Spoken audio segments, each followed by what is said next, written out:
Hello,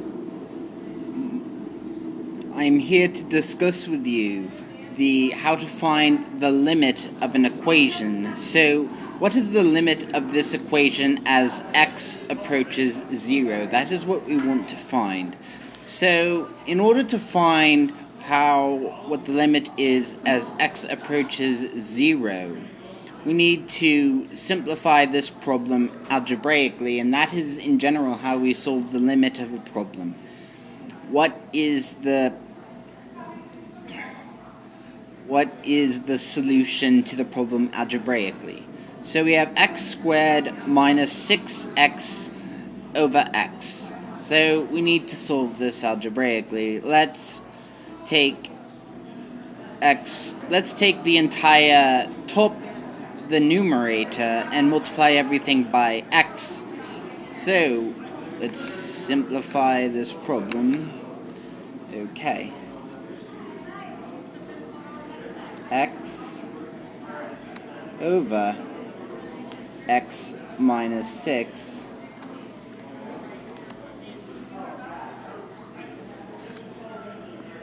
over x. So we simplified the problem x times x minus 6 over x. So having simplified the problem, we can cancel out the x's in both the numerator and the denominator. So let's cancel them out. X.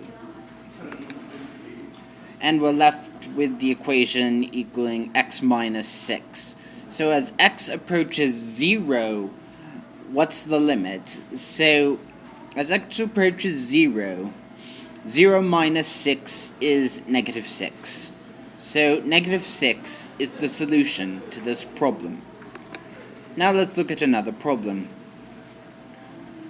So what's the limit as x approaches 2 of this equation? X squared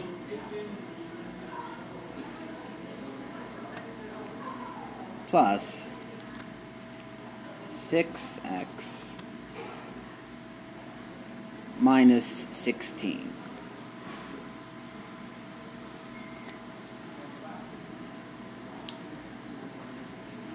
over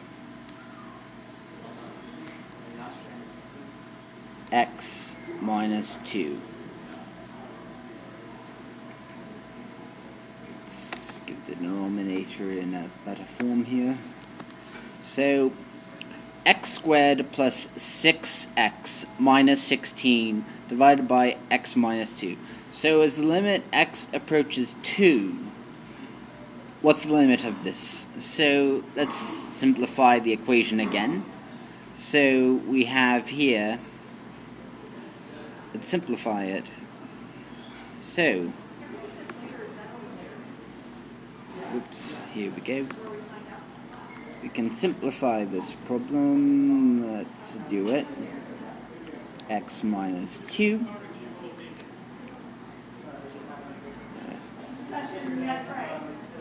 X minus 8. X plus 8, rather. My bad.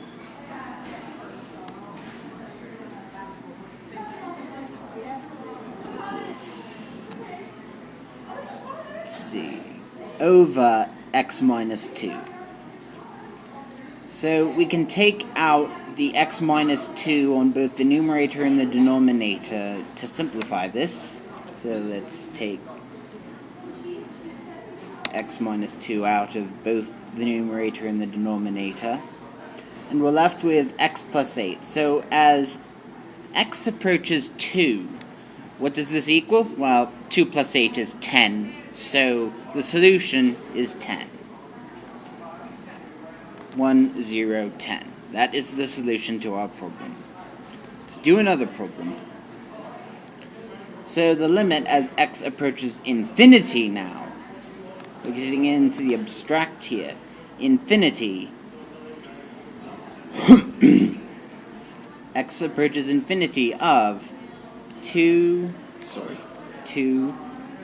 times x cubed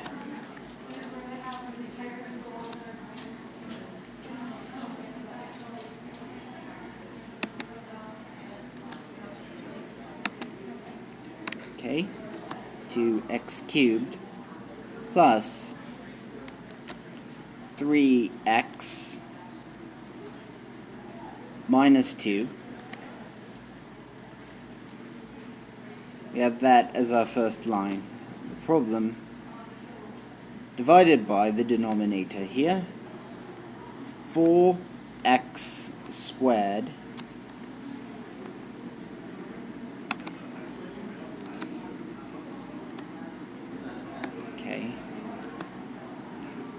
minus 1. So let's simplify this problem algebraically.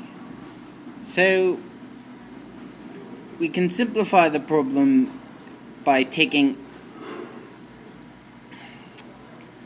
x cubed and multiplying it by the numerator,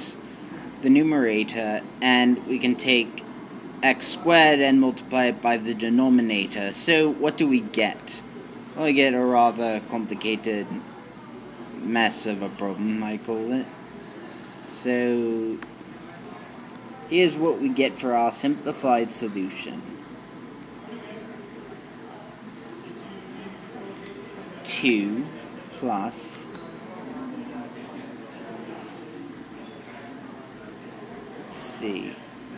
3 divided by x. So here we go. That is 3x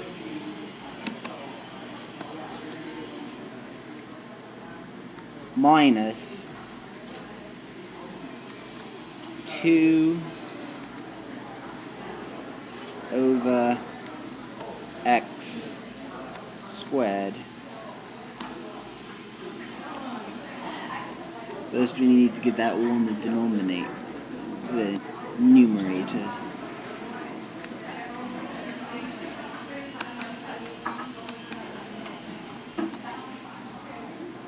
Now we got to get that all in the numerator. There I'm a bit confused as to how to operate this program. There we go. Okay. So let's simplify the denominator. So we can take x squared out of 4x, so let's do that.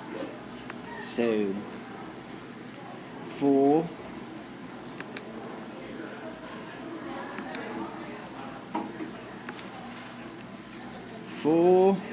minus 1, which is divided by x squared when multiplied by x squared, divided by x squared. So then, how do we simplify this? Now, looking at the term with x in the denominator, as x gets bigger, they get smaller and approach 0. So, x here, as it approaches infinity, the overall fraction here approaches 0. Because 3 divided by infinity gets closer and closer and closer to 0, though never absolute. That's another issue. Okay. So overall, the problem simplifies because all the things with x in it go out. So overall, it goes to 2/4, which is again equal to 1/2. You should know that in elementary school. That's how simple it is, I suppose. So, that is how you do equations such as what I just showed you. You algebraically simplify the limit. You algebraically simplify the limit, and you solve the problem that way. So it's rather simple algebra, if you ask me. Stuff you should already know. Alright.